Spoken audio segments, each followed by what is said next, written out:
ایک دفعہ کا ذکر ہے، اندلس میں ایک چھوٹا سا گاؤں تھا۔ وہاں ایک عورت رہتی تھی جس کا نام امیہ تھا۔ وہ اپنے چھوٹے بیٹے عبداللہ کے ساتھ رہتی تھی جو صرف 6 سال کا تھا۔ عبداللہ کے ابو جنگ میں شہید ہو گئے تھے اور اب صرف ماں اور بیٹا اکیلے رہ گئے تھے۔ امیہ بہت غریب تھی۔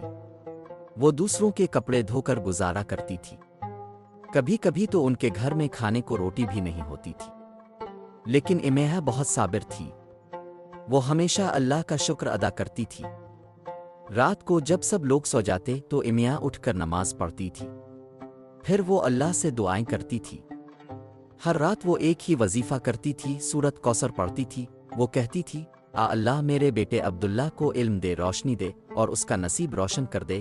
پھر وہ سورۃ کوثر 11 مرتبہ پڑھتی تھی، ہر رات، بغیر رکے، بغیر تھکے۔ عبداللہ چھوٹا تھا لیکن سمجھدار تھا۔ وہ دیکھتا تھا کہ اس کی ماں رات کو اٹھ کر اللہ سے بات کرتی ہے اور کچھ پڑھتی ہے۔ ایک دن اس نے اپنی ماں سے پوچھا، امی اب رات کو کیا پڑھتی ہے؟ اس کی ماں مسکرائی اور بولی، بیٹا میں سورۃ کوثر پڑھتی ہوں۔ یہ ایک چھوٹی سی سورت ہے لیکن اس میں بہت برکت ہے۔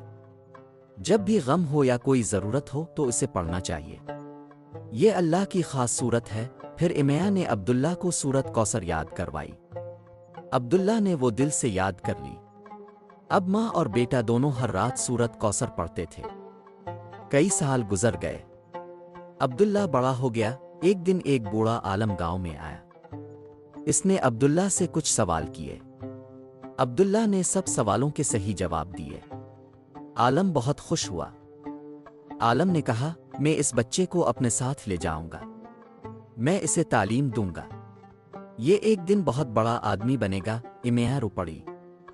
اس نے اپنی دعا میں اللہ کا شکر ادا کیا۔ اس نے کہا، یہ سب سورۃ کوثر کا اثر ہے، میری دعا قبول ہو گئی ہے۔ عبداللہ عالم کے ساتھ چلا گیا۔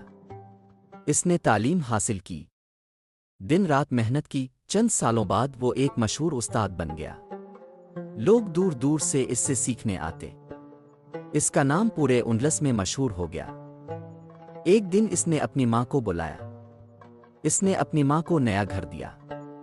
وہ بولا، امی یہ سب آپ کی دعاؤں اور سورۃ کوثر کی برکت سے ہے۔ اس کی ماں نے آنکھوں میں آنسو لیے کہا، جب ماں رات کو دعا کرتی ہے اور سورۃ کوثر پڑھتی ہے تو اللہ اس کی محنت کو ضائع نہیں کرتا۔ ایک ماں جو اللہ پر یقین رکھتی ہے، جو اپنی راتوں کو دعا میں گزارتی ہے اور جو سورۃ کوثر پڑھتی ہے، اللہ اس کی ہر دعا سنتا ہے، اللہ ضرور برکت دیتا ہے۔ سورۃ کوثر چھوٹی ہے لیکن یہ اللہ کی رحمت کا دریا ہے۔ ہر ماں اور ہر بچہ اسے یاد کرے اور یقین سے پڑھے۔